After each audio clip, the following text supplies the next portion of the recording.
Então, bem-vindos a mais um podcast da Conexão Sobrac. E hoje nós vamos conversar sobre dúvidas dos pacientes portadores de dispositivos cardíacos eletrônicos implantáveis. Neste podcast farão parte a doutora Érica Olivier Vilela Bragança, o doutor Alex Teixeira Guabiru e o doutor Carlos Durarte. Doutora Érica, eu gostaria de começar conversando com a senhora e perguntar quais são os cuidados no pós-operatório imediato que nós precisamos ter com os pacientes submetidos a implante de marcapassos e dispositivos cardíacos eletrônicos implantáveis. Quais são as suas orientações? Oi para todos, né? Queria dizer que é uma grande satisfação estar aqui com vocês, entre colegas tão queridos, né? E não existe uma recomendação única, né, Veri? Assim, não existe uma orientação que seja geral. Cada equipe acaba fazendo a sua recomendação, né?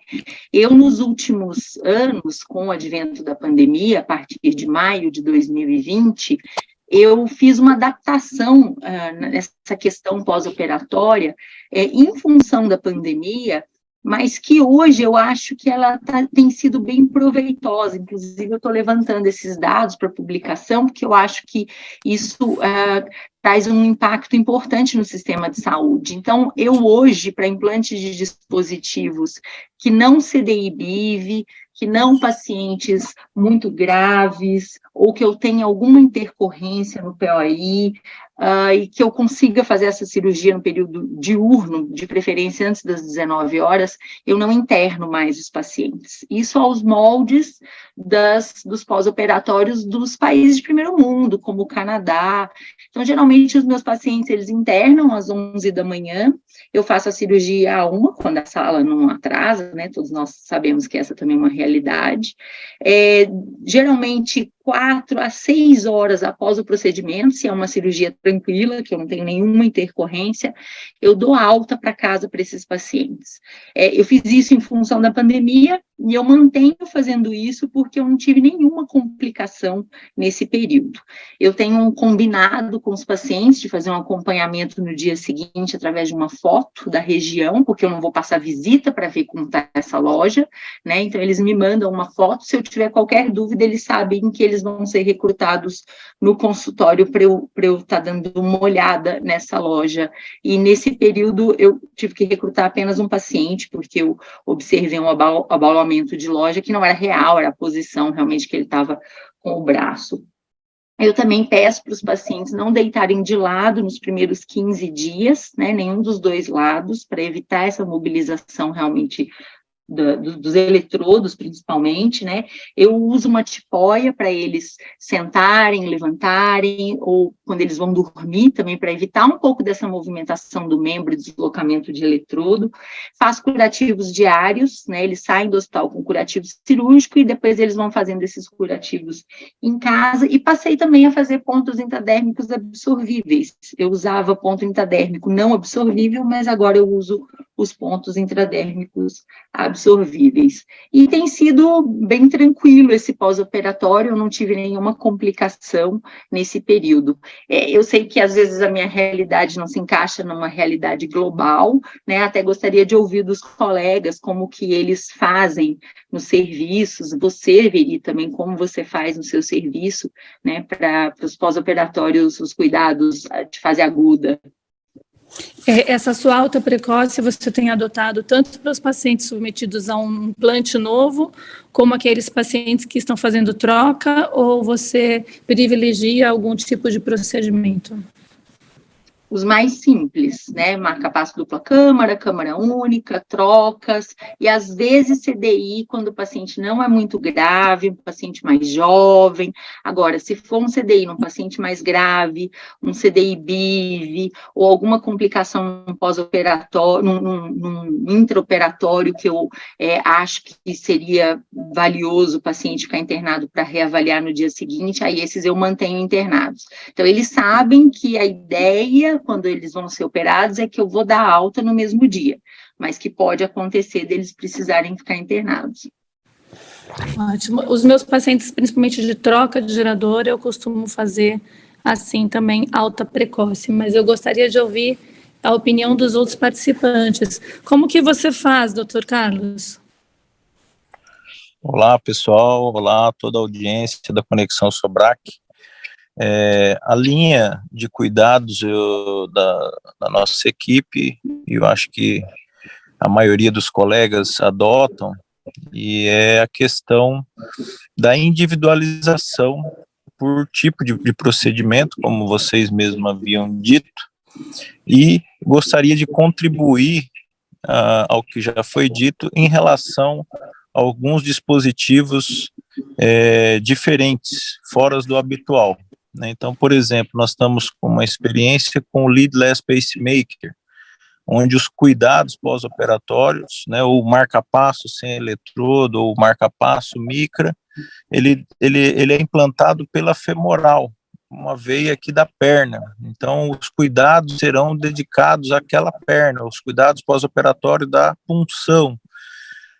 Da mesma forma, CDIs extravasculares, né, como subcutâneo, onde os cuidados com analgesia e pós-operatório do tórax também devem ser individualizados. Em linhas gerais, eu acho que principalmente são cuidados com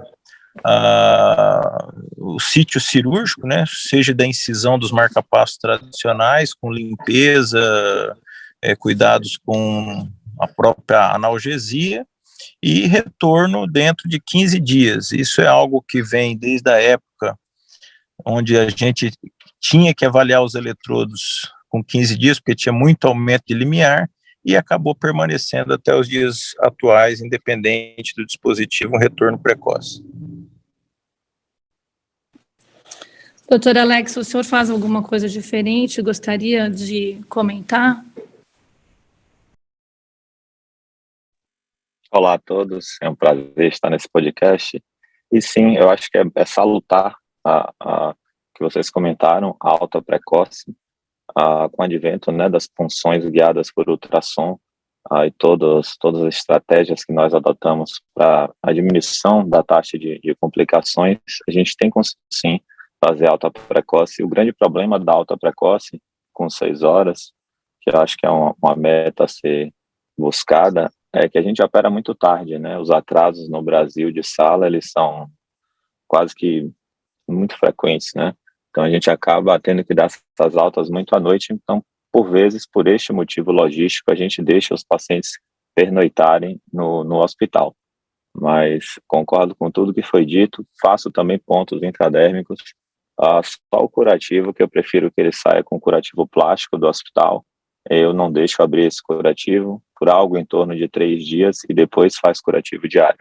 Assim que a gente tem feito. Eu vejo esses pacientes entre 1 semana e 15 dias no retorno, depois 3 meses, e daí a gente faz a sequência de 6 em 6 meses, mais ou menos, dependendo do dispositivo, isso pode mudar um pouquinho. Esses são os cuidados, né? Eu queria explorar um pouco com vocês essa questão do uso da tipoia, porque eu vejo que, assim, no passado, os médicos, os especialistas deixavam com tipoia o paciente por 1 mês, tinha uma restrição maior da movimentação do membro, com receio de deslocamento dos cabos eletrodos, e com o tempo foi se vendo que alguns pacientes depois evoluíam com edema desse membro, aumento de trombose, e depois houve uma tendência de diminuir o tempo com a tipoia. Vocês costumam manter a tipoia frouxa? Vocês costumam manter a tipoia por quanto tempo? Por quanto tempo você mantém, Alex? Na realidade, eu não uso tipoia, né? Eu não recomendo que utilize tipoia. Eu recomendo que ele não ultrapasse ali o ângulo de 90 graus, né, do ombro com o tórax, né, que ele não eleve muito o braço nos primeiros 15 dias. Tem fracas recomendações para que a gente imobilize, né, o membro do ipsilateral, o implante do marca-passo. Eu acho que quando a gente mobiliza faz muito síndrome do ombro congelado, né? Então acho que esses pacientes acabam retornando com mais queixas e com déficit de mobilidade local. Então, não tenho recomendado tipoia, não. Ótimo. Você também faz isso, Carlos?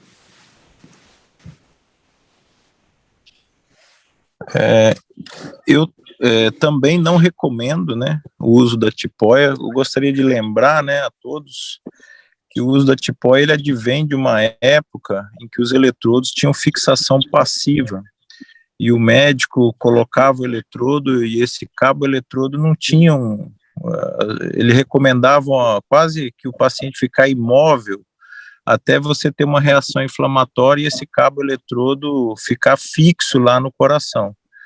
Com a modernização dos cabos eletrodos, hoje todos eles com fixação ativa, então a taxa de deslocamento ela realmente caiu bastante. Acho que modernizamos também a questão da loja, então em virtude disso nós passamos a não adotar a tipoia, assim como o colega disse.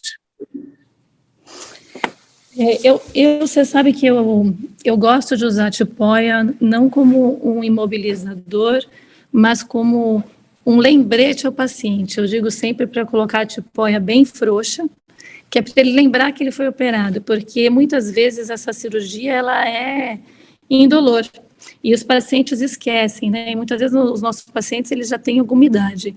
Então eu particularmente eu coloco a tipoia, eu deixo a tipoia até o retorno no consultório, que eu costumo fazer há uma semana, mas uma tipoia bem frouxa, e eu falo para eles que quando está em casa, quando está sentado, está vendo televisão, quando está se alimentando, para tirar a tipoia. Então é uma tipoia assim com bastante mobilidade, né, digamos assim. Tenho essa preocupação com o ombro, e assim, 24 a 48 horas a gente sabe que é o tempo maior que pode haver sangramento, complicação de algum vaso que a gente cauterizou e voltou a sangrar, fazer hematoma. Então eu peço sempre mais cuidado nos 2 primeiros dias com relação a sangramento. E depois ir voltando às suas atividades com cautela, com bom senso, porque o eletrodo precisa cicatrizar lá dentro do coração, né? Você ia falar, Érica? Em relação à tipoia, né, eu comentei que realmente eu uso, mas não é uma tipoia restritiva, é só para ele dormir, para ele também lembrar, né, quando ele vai se sentar ou levantar. Eu oriento, inclusive, que ele movimente o antebraço, que ele estenda e flexione, evitando uma amplitude acima de 90 graus, mesmo porque aqueles pacientes que ficam com muito medo e que usam a tipoia o tempo inteiro, voltam com dor no trapézio, com edema de membro superior. Então, eu realmente oriento bem a família, olha, pode movimentar o braço, mas não faz força, não carrega peso, né, e realmente é como você disse, Veridiana, eu achei a forma como você disse interessante, é um lembrete, né, então eu também não restrinjo o membro, não, porque as complicações dessa restrição, elas são ruins também, o paciente, ele volta pior, com dor no trapézio, edema de membro superior, né, e eu também vejo o paciente com 15 dias, né, com 15 dias ele vem ao consultório para fazer a primeira avaliação, dar uma olhada nessa loja, né, e qualquer dúvida também, eu tenho uma enfermeira que recebe essas imagens e a gente vai vendo no dia a dia, e aí a gente recruta esses pacientes se houver alguma dúvida em relação ao aspecto da loja. Eu estou achando muito produtivo, você vê como tem algumas condutas que são um pouco variadas. Vamos continuar esse paciente, então, que foi implantado o dispositivo, ele voltou ao consultório e é um paciente que a gente tem muitos pacientes, assim, que mesmo já com uma certa idade, mas que gostam muito de praticar atividade física, que saem para caminhar, que fazem fisioterapia, que fazem musculação. Então, vou começar com você, Alex, dessa vez. Como é que você orienta os seus pacientes no retorno a essas atividades? Quanto tempo você pede para o paciente esperar para voltar a fazer aquela musculação, aquela fisioterapia, a voltar a sair, para caminhar? Como que você orienta? Muito legal, né? Acho que esse bate-papo é uma troca de experiências, né? Esse tema, quando chamaram para a gente falar, eu disse, olha, acho que deve ser o tema que tem menos evidência científica, né? Deve ser o tema que vai ser uma coisa muito particular de cada serviço, de cada profissional, e acho que não tem nada errado, nem nada tão baseado em evidência assim. Como é que eu faço, né? Eu acho que direção veicular é uma coisa, né? Umas 4 semanas, se a gente fosse botar para o paciente, aí depende muito se foi troca de gerador, se foi implante, mas mais ou menos 4 semanas para ele voltar a dirigir, e usa esse tempo um tempo médio que, novamente digo, não está baseado em literatura, né? Mas para que ele volte às atividades de leve impacto a moderado impacto, eu uso mais ou menos esse tempo de 4 semanas. Não gosto muito, mas isso é uma coisa particular, né? Não gosto muito de natação. Eu acho que o movimento de rotação do braço, às vezes o paciente quer nadar 5 quilômetros todos os dias, eu acho que esse movimento, ele macera o eletrodo, né? Lembrar que o eletrodo, independente da técnica que a gente use, axilar, cefálica, subclávia, ele vai passar por dentro da subclávia e vai poder ser machucado, né, com esse movimento de rotação, quando ele passa ali pela angulação da primeira costela. Então, a natação eu tenho alguma restrição para o paciente portador de dispositivo, mas caminhada, corrida, pedal, geralmente eu libero aos pouquinhos a partir da 4ª semana. Musculação, a academia, aqueles pacientes que têm realmente uma rotina intensa de halterofilismo, etc. Eu já fiz até um caso com o Cadu, de um CDI subcutâneo, que o paciente era até um colega médico e praticava bastante academia, né? E a gente foi até a academia desse paciente e eu coloquei o analisador para ver qual carga e qual movimento que produzia ruído no cabo no caso do desfibrilador. E a gente notou que fazendo crucifixo e supino, né, que são exercícios para peito, que ele fazia uma contração muito grande no peitoral, havia ruído no cabo, então a gente diminuiu a carga e diminuímos o número de repetições dessas 2 séries. Então, fica aí o recado para a natação, que é uma coisa muito particular do meu modo de pensar, e o exercício físico resistido do tipo academia, que alguns exercícios eu costumo liberar com bastante cautela.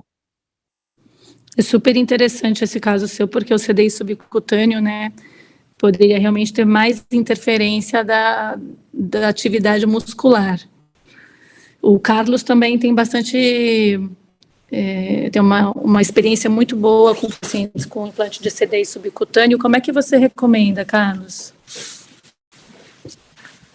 Olha, como rotina, os primeiros 15 dias até o retorno ao consultório, nada, a gente reduz drasticamente as atividades físicas, até para ter essa avaliação inicial. E a partir daí, como eu havia dito, essa individualização, né, de caso a caso em relação ao dispositivo implantado. O subcutâneo, realmente, o CDI subcutâneo, ele é um dispositivo que traz essa limitação em relação a choques inapropriados, né? Então, ele tem ali uma taxa de choque inapropriado um pouco mais elevada do que o CDI tradicional, e eu acho que nós temos que sempre estar ponderando, né? O Alex falou muito bem quando falou em natação, em relação aos marcapassos tradicionais, o halterofilismo em relação ao CDI subcutâneo. Eu vou usar aquele grupo muscular que geralmente está associado, e para que você tenha alguma estratégia, inclusive no pré-implante, na escolha do dispositivo correto, como fazer, né? Então, algumas estratégias de colocar o CDI totalmente muscular, é uma estratégia adotada recentemente e que nós estamos aprendendo dia após dia com a utilização dessa tecnologia aqui. Muito obrigado, Carlos, pela contribuição. E o paciente que volta para suas atividades domiciliares, volta para o seu convívio familiar, muitas vezes ele também tem dúvidas de alguns aparelhos que nós utilizamos em casa, né? O micro-ondas é uma dúvida frequente e o celular também é uma dúvida frequente. Você pode falar para mim um pouquinho o que você orienta sobre o uso desses aparelhos domiciliares? Olha, Veridiana, atualmente esses tipos de dispositivo, a única coisa que eu peço é para que não abrace o micro-ondas e que não coloque assim, geralmente o homem, né, imagine que a gente implante um dispositivo à esquerda e que coloque o celular no bolso. Nas demais situações, não vejo problemas em relação a ter aí um espaçamento de 10 centímetros, já não tem o risco praticamente mínimo de interferência externa. Você orienta alguma coisa diferente, Érica? Gostei do abraçar o micro-ondas, né? Realmente a gente pede para o paciente não encostar no micro-ondas, né? Porque isso pode trazer interferência. Em relação ao celular, eu também peço uma distância mínima de 15 centímetros, então, falar ao celular do lado contralateral ao dispositivo. E a gente teve aí recentemente um probleminha com os novos iPhones, né? A partir do iPhone 12, em que existe um aro de ímã, que é magnético, para um carregamento mais rápido através de um sistema chamado MagSafe, né? Eles observaram que esse dispositivo ele pode inibir as terapias do desfibrilador se colocado no tórax do paciente.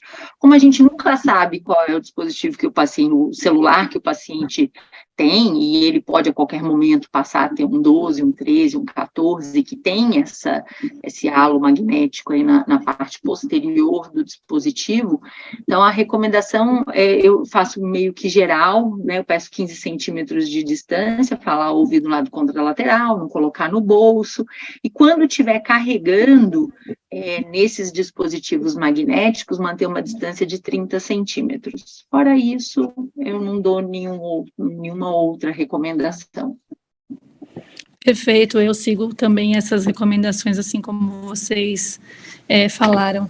E aí eu queria perguntar uma coisa específica. Às vezes, quem de vocês já teve um paciente, e é comum orientais, que gostam de colchão magnético? Então, às vezes a gente implanta um dispositivo num paciente, geralmente são orientais, e eles têm colchão magnético. Que recomendação que vocês dão? Quer falar, Alex? Eu recomendo que ele compre outro colchão. Exatamente. Eu acho que assim, há uma diversidade muito grande, né, do que você vai chamar de colchão magnético. Eu tenho uns colchões que realmente o campo magnético, acho que a gente não pode nem chamar de campo magnético, que é formado naqueles colchões. Mas tem outros que possuem essa propriedade. E separar o joio do trigo é muito difícil para a gente, né? Então, por via de regra, eu peço que ele não utilize esse colchão magnético. As evidências são muito pequenas. Eu até recentemente eu procurei se algum trabalho avaliou isso. Não encontrei um trabalho de bom padrão, né? Para que a gente orientasse isso. Mas, mais uma vez, de maneira muito particular, eu costumo proscrever, costumo pedir que ele troque o colchão magnético. Já os orientais são danados com esses colchões, né? E só um tópico, né? Só um tópico, velho, que eu não falei do esporte. A gente é o país do futebol, né? Não sei como é que vocês fazem com esporte de contato. Eu esqueci de falar disso quando você me perguntou, sobretudo futebol, e agora futebol de areia, né? Beach soccer, essa coisa de dominar a bola no peito e etc. Aí eu tenho uma certa restrição com isso. Eu costumo dissuadir os pacientes a praticarem esse tipo de esporte quando tem dispositivo, e quando não consigo, eu sigo o ritual da Europa, que é pedir para ele comprar um shoulder pad, né? Que ele compra na internet, coloca no ombro e joga a bola, mas eu fico realmente um pouco receoso. Tá? Porque esses esportes a gente pode ter o trauma direto, né? Um trauma mecânico.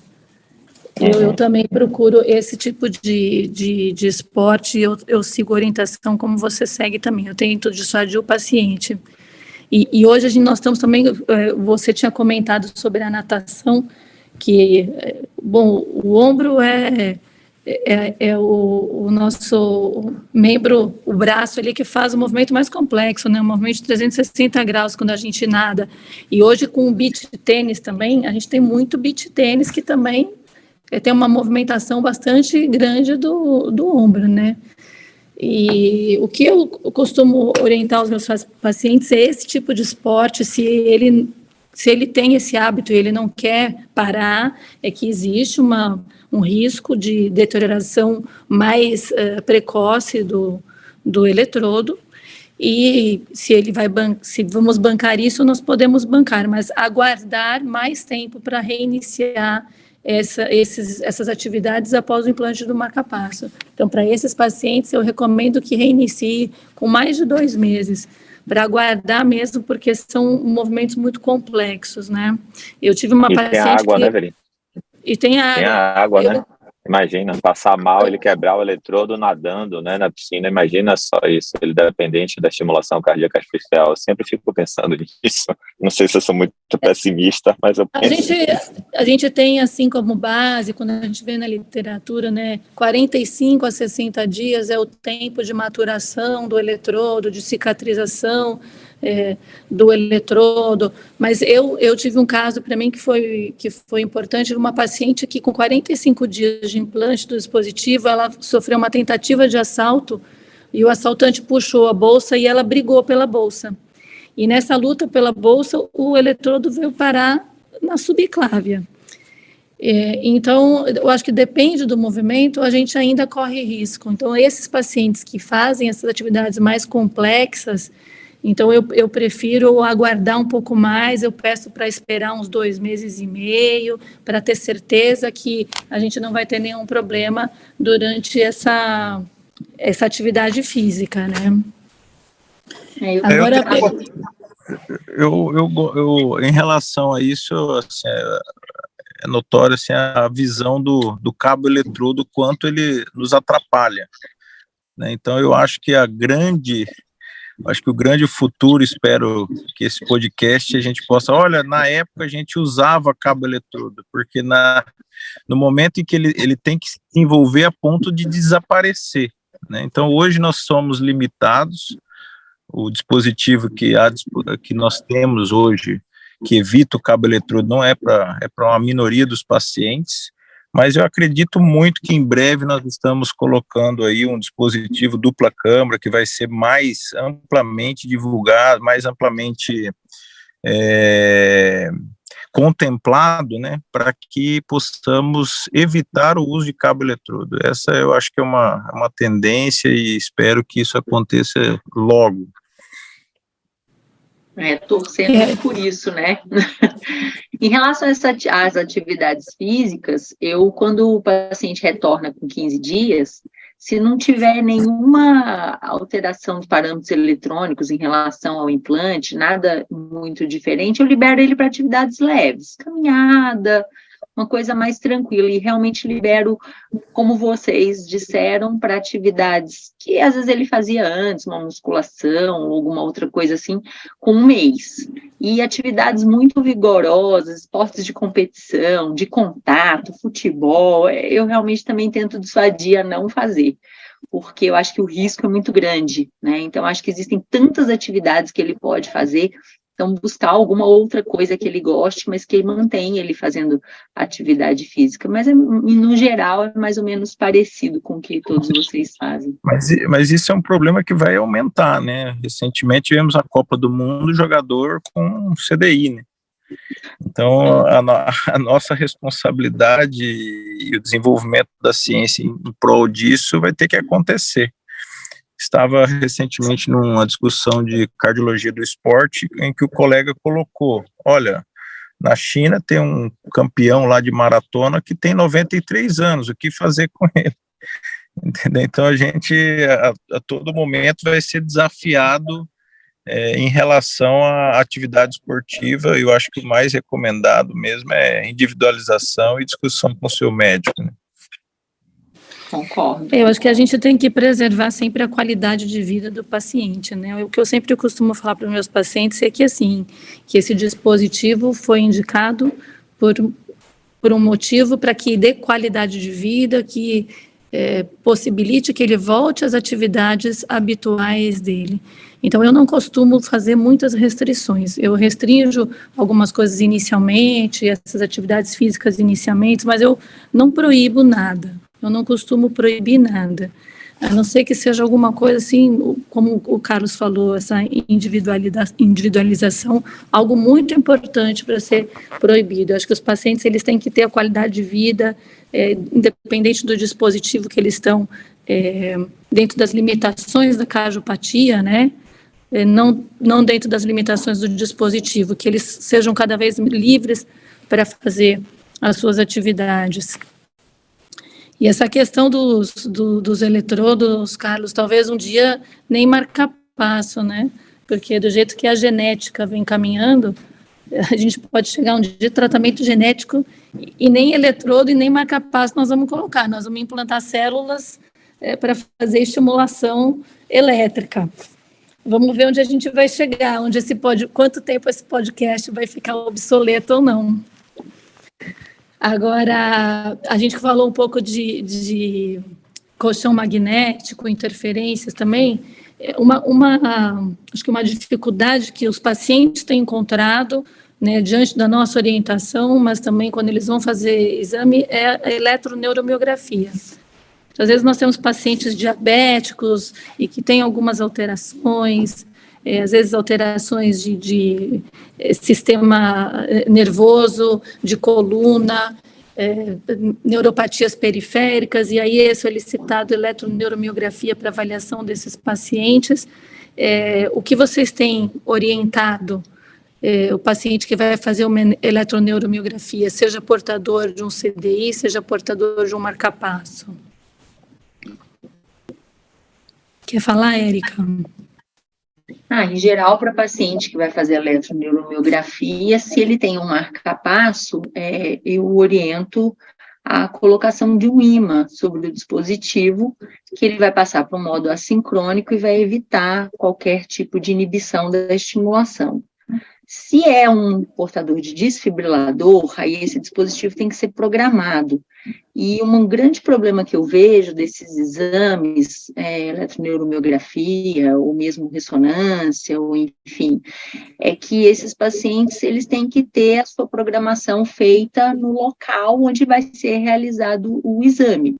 Em geral, eu combino com esses pacientes, de alguma forma, que num momento que isso seja possível, que eu possa, né, e eu programo também esses dispositivos para que eles possam fazer o exame no local onde eles vão fazer, porque não faz sentido programar no consultório e ele tem um deslocamento até um determinado local, ainda mais se é um portador de desfibrilador, ele vai ficar com terapia desligada e isso pode gerar algum tipo de problema se ele tiver necessidade da terapia nesse deslocamento. Mas, em geral, eu programo quando é marca-passo, que é um pouco mais simples, aí eu oriento a colocação de um ímã sobre o dispositivo. Por que você faz essa diferenciação entre um portador de CDI e um portador de marca-passo? Porque o ímã, ele vai acabar inibindo as terapias do dispositivo da mesma maneira, né? Não vai? Vai, mas em geral, é a forma como eu tenho feito com os pacientes com dispositivos mais complexos, né, mesmo porque, às vezes, o próprio neurologista não quer fazer o exame sabendo que é um portador de desfibrilador. Ele, às vezes, exige um técnico ou mesmo um especialista ali presente, porque eles têm muito receio, né, do que possa acontecer com a colocação de um ímã, eles não se sentem seguros, pelo menos aqui na minha realidade, tem funcionado dessa forma, né, para os pacientes com desfibrilador. São pacientes mais graves e que muitas vezes têm o exame negado. Eu enfrento muita dificuldade aqui com ressonância, em particular. Eu já tive paciente, inclusive, de Looper, que o radiologista se recusou a fazer a ressonância porque ele tinha um Looper. E queria a minha presença, e eu, inclusive, recebi uma solicitação para retirada do Looper para fazer a ressonância. Essa pergunta foi provocativa, foi proposital, justamente por isso, né? Porque, às vezes, a despeito da nossa orientação, ou mesmo da orientação do fabricante, existe um medo das outras especialidades, né? Uma resistência do neurologista que vai fazer eletroneuromiografia, uma resistência do radiologista, e a ressonância eu acho agora ainda mais interessante, porque nós passamos por um processo evolutivo em relação à ressonância, né? Inicialmente havia um medo grande de fazer a ressonância, todos os protocolos de segurança foram desenvolvidos. Eu tive a oportunidade de trabalhar na minha tese com portadores de desfibrilador condicionados para ressonância, e foi no início onde se começou a fazer ressonância de coração.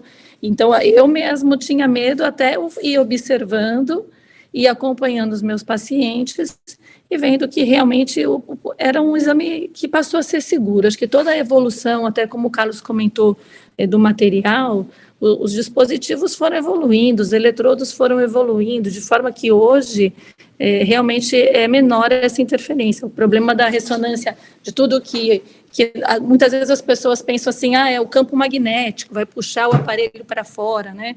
O grande problema é a radiofrequência, porque a radiofrequência é conduzida pelos eletrodos e aí a gente pode queimar miocárdio. Então, esse era o grande medo. E agora, não sei se vocês já tiveram alguma experiência com isso. Tem uma empresa que tem no dispositivo uma ferramenta que detecta a ressonância. Então, quando o paciente entra no ambiente da ressonância magnética, ele detecta o campo magnético e muda automaticamente a programação para modo ressonância. Então, isso seria, para nós, você programa o aparelho no próprio consultório, ou o paciente que eventualmente está internado, olha, vai precisar fazer uma ressonância, você não sabe que horas que é a ressonância, às vezes, vai ser um encaixe dentro do hospital, e aí você vai lá e programa esse dispositivo para detecção automática da ressonância, e chega na ressonância, eles não permitem que faça o exame, se não tiver um acompanhamento do médico especialista. Já passaram por essa situação? Você quer falar alguma coisa, Alex? Como que funciona aí na sua região? Bom, acho que esse é um tema, né, um tema hot topic aí, né, um tema que exige muita atenção nossa, né, os pacientes estão envelhecendo, estão precisando realizar cada dia mais ressonância e, por sua vez, por envelhecerem também usando mais marca-passo, né? Então, essa combinação é uma combinação que exige muita atenção. A gente tem algumas nuances, né? Eu acho que quando a gente tem a possibilidade de programar o dispositivo para que ele entre no campo de ressonância e já detecte-o e chaveie para modo assíncrono e permita aí a segurança da realização do exame, eu acho que não tem problema. Você emite um laudo, eu nunca tive o laudo negado aqui em Salvador, né, mas acho que isso é plenamente assim factível de acontecer aqui em qualquer lugar. Acho que tive sorte, tá, de nunca ter um laudo desse negado. Mas, enfim, assim que nós fazemos. O interessante é que você individualize o caso, porque percebam que a gente vai fazer uma programação como essa para um paciente que é dependente da estimulação cardíaca. Às vezes o paciente implantou o dispositivo por conta de pausas, são pausas infrequentes. Às vezes o paciente implantou porque tinha pausas de, 6, 7 segundos, mas uma pausa no dia, uma pausa na semana. Então, esses pacientes, às vezes, somente ser acompanhados já é o suficiente, você não precisa de programação em assíncrono. Então, acho que cada caso é um caso. A gente ainda vai viver um momento que a gente vai precisar repensar essas ressonâncias, esse momento é agora, porque a gente está aumentando a intensidade dos campos eletromagnéticos, né? Hoje a gente já tem ressonância, a maioria já são de 3 Teslas, né?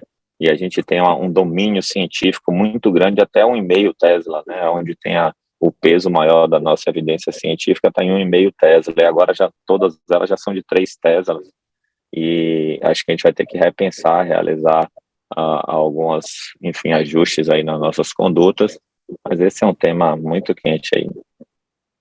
Mas em Salvador você não tem tido resistência dos radiologistas? Você orienta o paciente ou você tem resistência também? Tem que fazer o acompanhamento? Tem muita resistência. Acompanhado, ele só vai à clínica, a maioria das clínicas aceitam um relatório dizendo que a gente programou.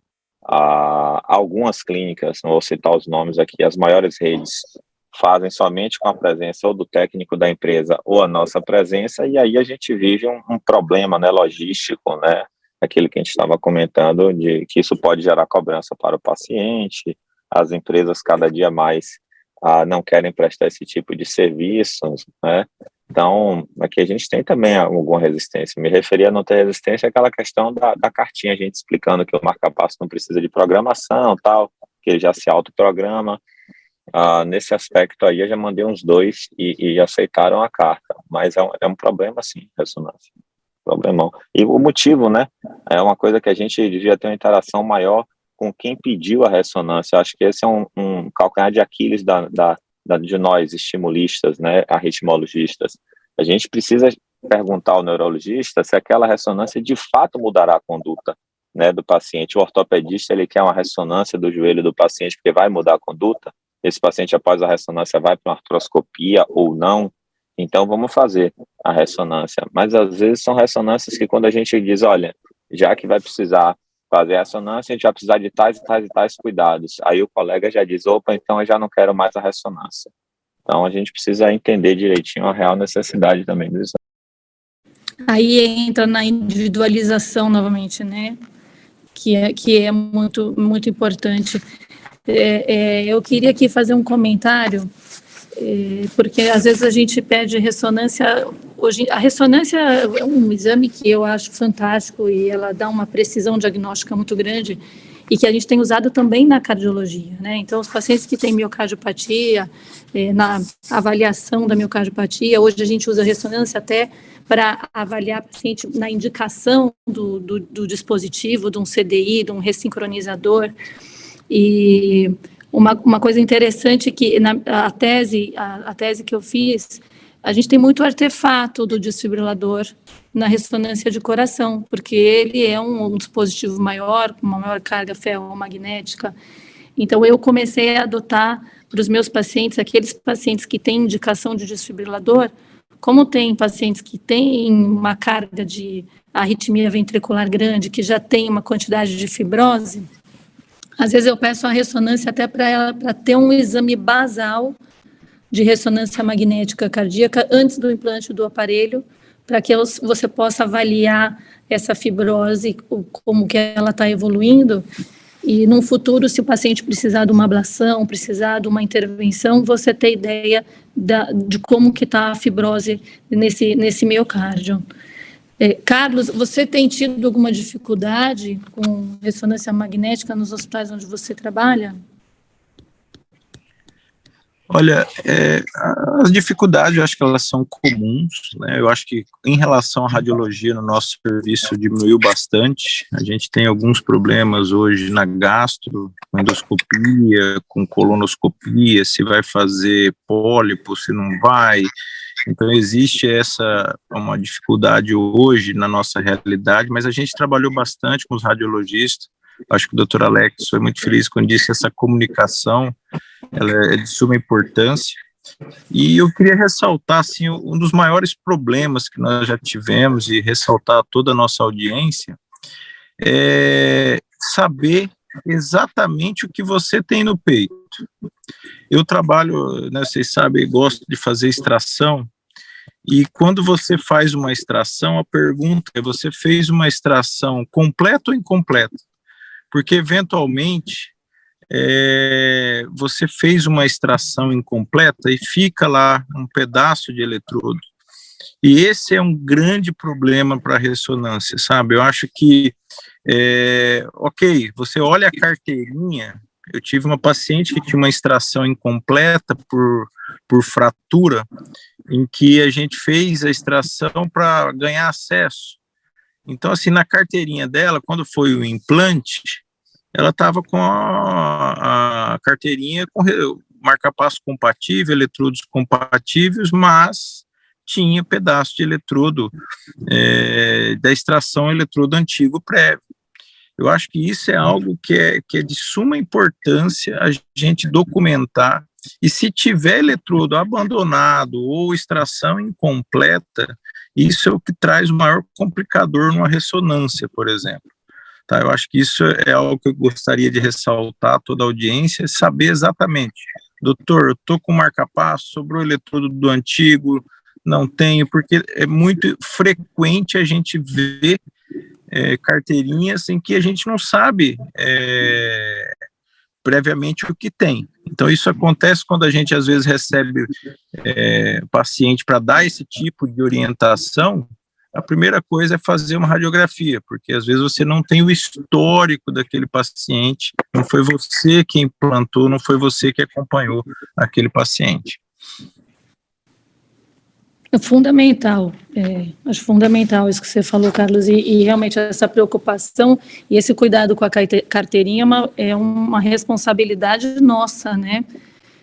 Então, nesse momento, acho que nós precisamos realmente documentar na carteirinha que existe cabo residual, se tem cabo abandonado, se tem conectores, isso tem que estar documentado, porque muitas vezes você tem até esse tempo, né, de paciente que está no consultório, você pede os exames, às vezes não, te pede uma avaliação no hospital rápida de um paciente que você não conhecia e que está indo para o exame e estão pedindo a sua opinião. Então, essa avaliação ela tem que ser pormenorizada para a gente não ter não ter nenhum tipo de complicação nesse sentido, né? Exatamente, é dizer, é o primeiro implante, é o primeiro marca-passo? Não, doutor, já tive uma troca. Opa, se já tive uma troca, eu interrompo o exame, vou ver o que está acontecendo. Levanta a bandeira vermelha, né? Não tenha dúvida, né? O eletrodo foi mantido, não foi? Eu acho que isso é algo que é pertinente a todos nós e a todos os pacientes portadores de dispositivo a saber exatamente qual o dispositivo que ele está portando. Eu acho que cada vez mais a gente está precisando ter uma preocupação, assim, um racional com os pacientes que vão fazer os exames, como você comentou, né, na colonoscopia, na endoscopia.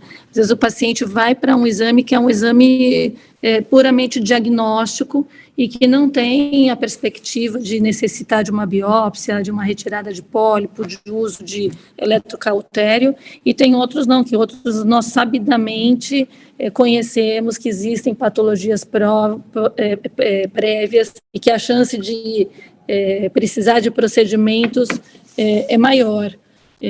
Nesse aspecto, como que você tem orientado os seus pacientes e você tem conversado com os médicos responsáveis pelos exames?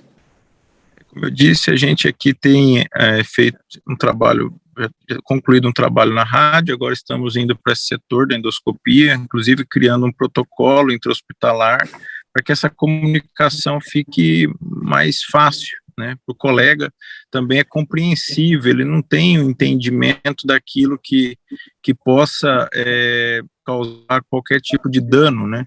A preocupação nem sempre do colega é o manejo com o doente lá, mas sim o dano ao dispositivo que ele possa estar causando. Então, isso eu acho que a gente tem que trabalhar juntamente com outras sociedades nesse sentido, para que as coisas possam ficar assim mais direta para todo mundo em benefício do paciente.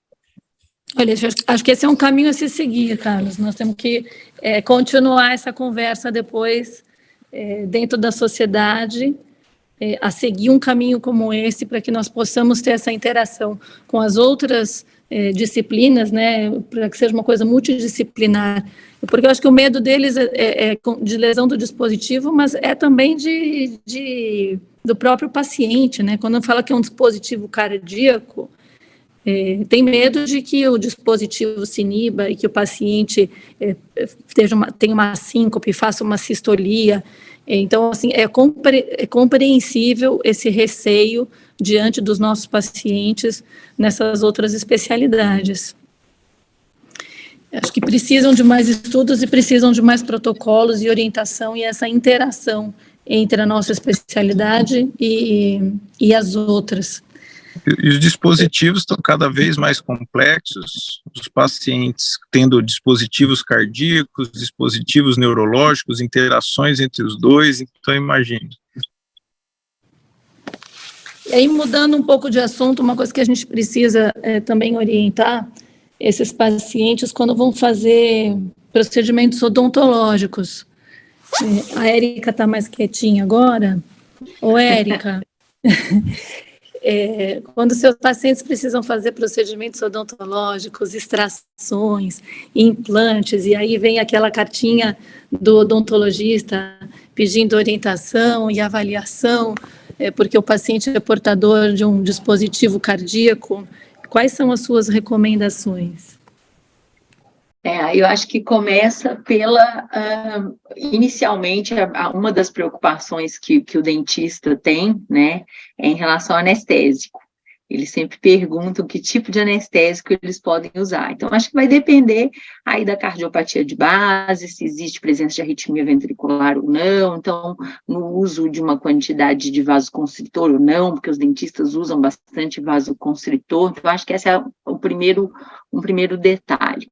Em relação ao dispositivo em si, não há grandes interferências, né, em relação aos procedimentos mais simples, em relação aos dispositivos. É claro que se for uma cirurgia maior, que vai ser utilizado eletrocautério, aí nós vamos ter que passar para todas aquelas recomendações que a gente dá para qualquer tipo de cirurgia que vai ser utilizado o eletrocautério.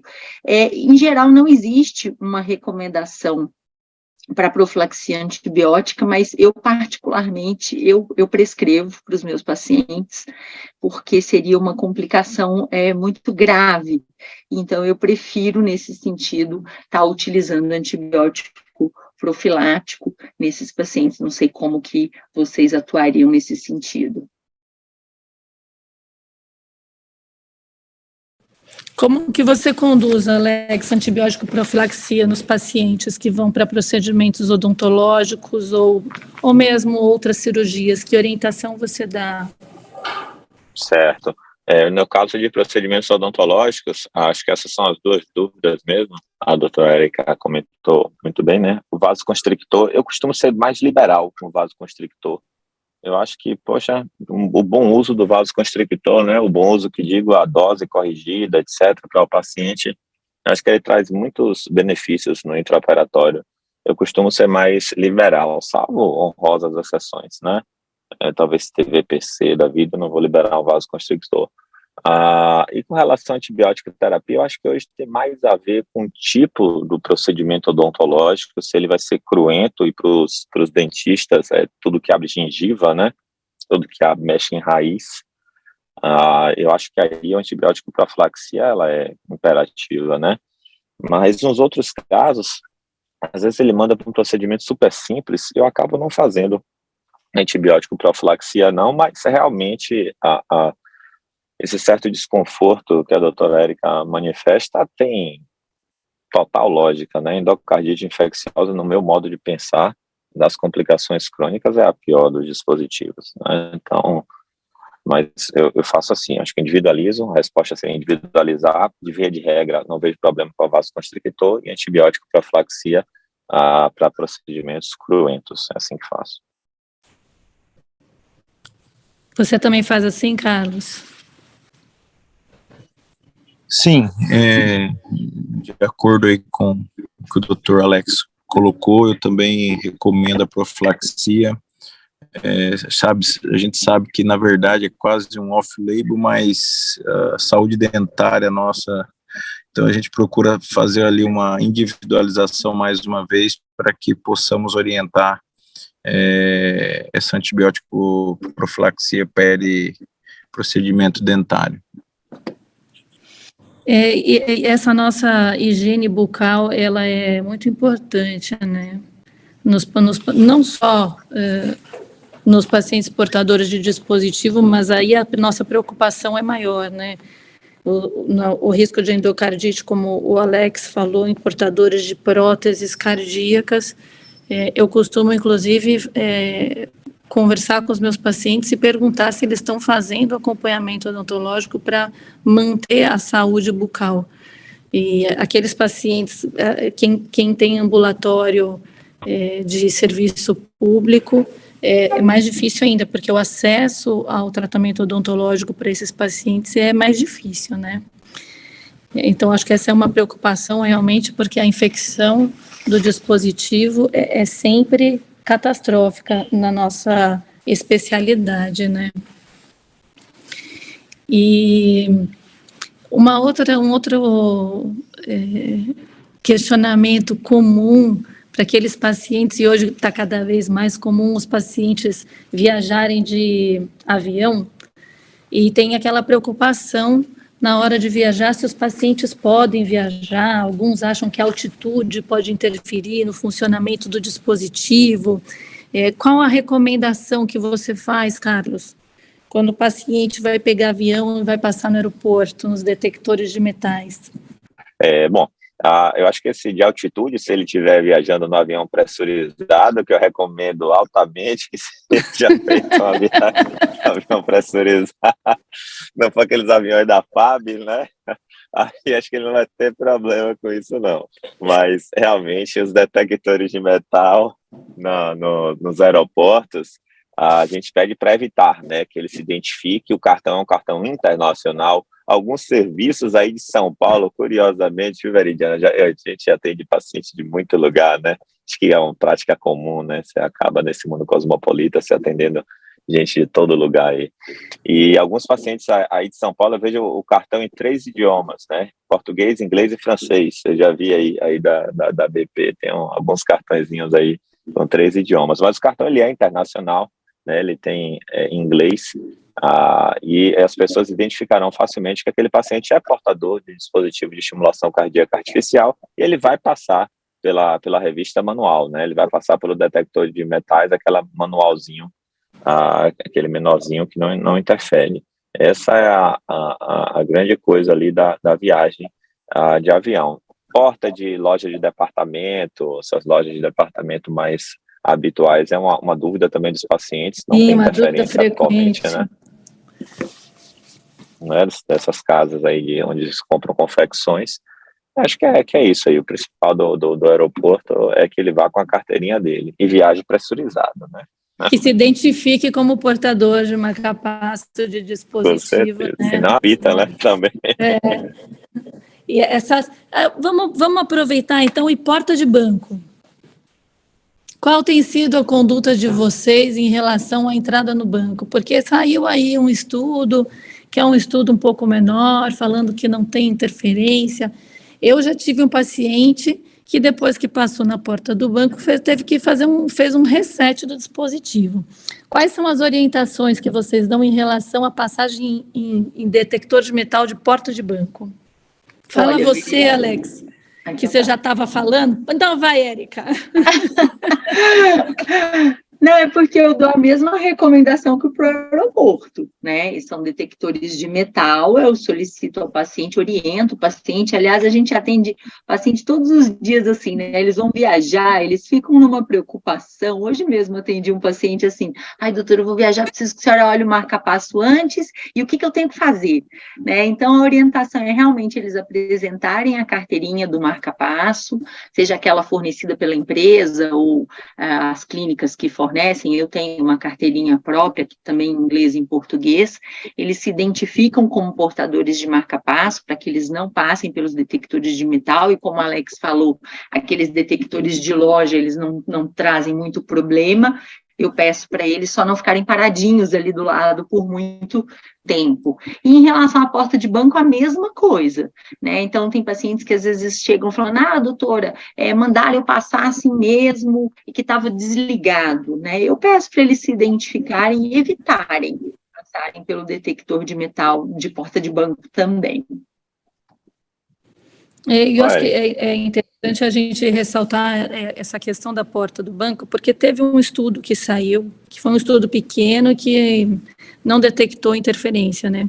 Mas se a porta trava e o paciente fica dentro da porta travada, ele está sob o efeito de um campo magnético, que a gente sabe que é um campo magnético potente, né? Então, essa é sempre a minha preocupação. Eu costumo fazer como vocês, eu oriento para que chame o gerente, para que passe por uma porta lateral e que realmente evite passar no detector de metal das portas rotatórias dos bancos.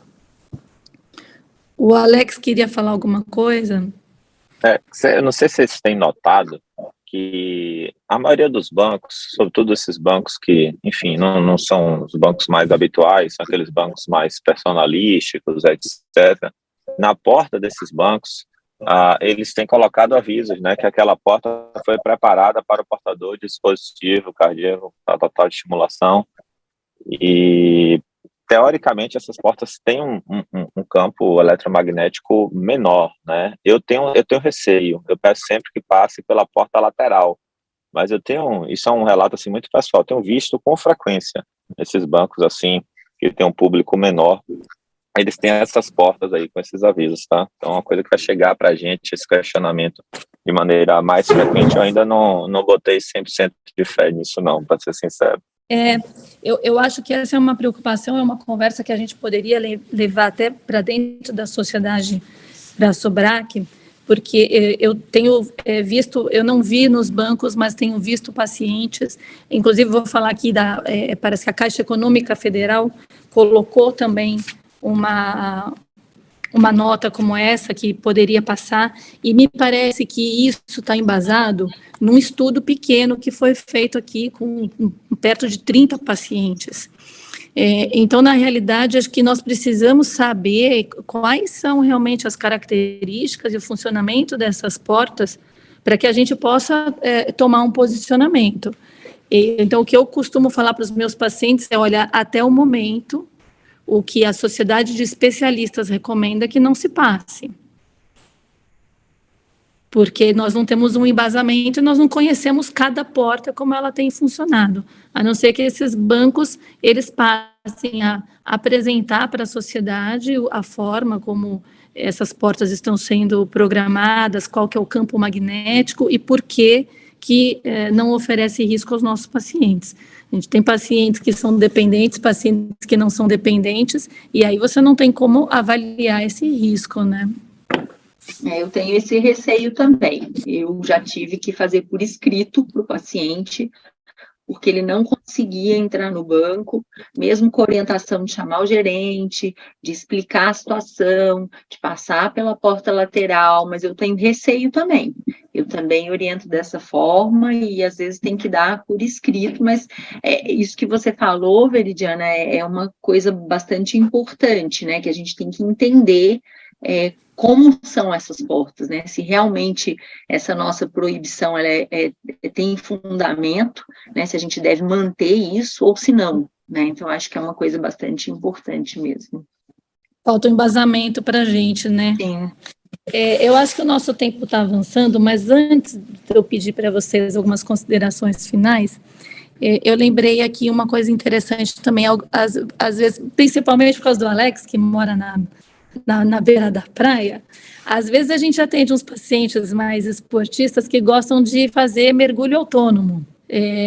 Vocês têm alguma recomendação em relação a mergulho autônomo, onde o paciente vai estar aí a 10 metros de profundidade, 20 metros de profundidade? Vocês têm alguma orientação?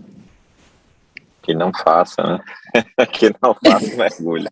A orientação que ele não faça.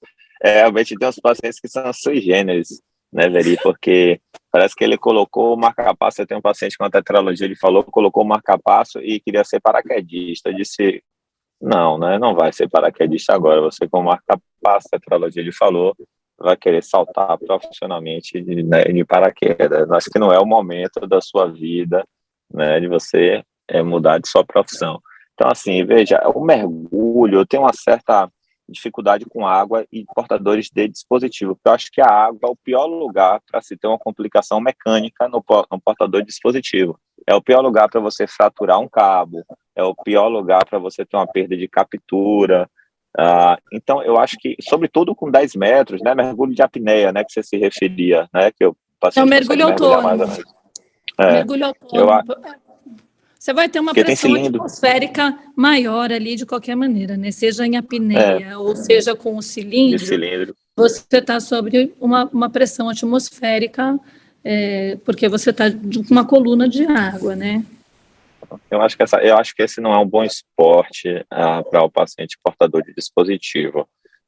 Realmente eu nunca encontrei alguma coisa na literatura randomizada, um trabalho de peso, eu não conheço, para ser sincero a vocês, mas eu costumo não incentivar os pacientes a realizar esse tipo de esporte, não, viu? Aqui na beira do mar a gente tem alguns naufrágios, né? Aqui em Salvador a gente tem alguns naufrágios e as pessoas vão para lá, mas não foram incentivadas por mim, não.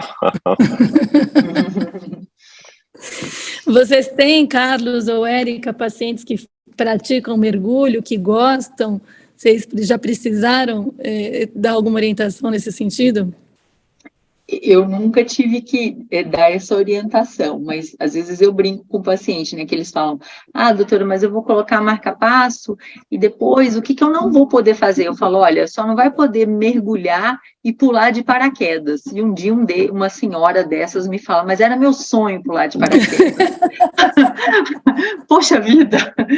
E assim, eu nunca tive que dar essa recomendação, mas se eu precisar dar, é de que não faça o mergulho, né? Então, mas eu nunca tive nenhum paciente que me solicitou isso, portador de dispositivo. Carlos, você está por aí?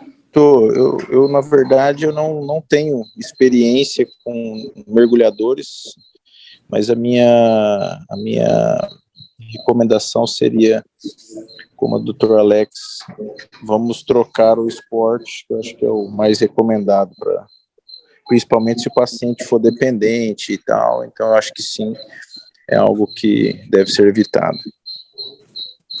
Eu acho que a água, como o Alex falou, é o pior lugar para a gente ter uma complicação do dispositivo, né?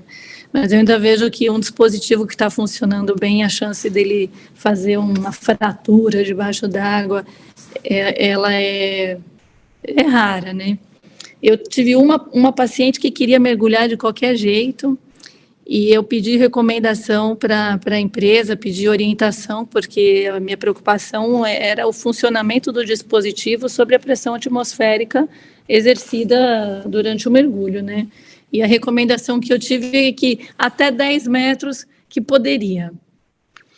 Então, foi a recomendação que eu dei para a minha paciente, mas ela desistiu. E eu dei graças a Deus que ela desistiu.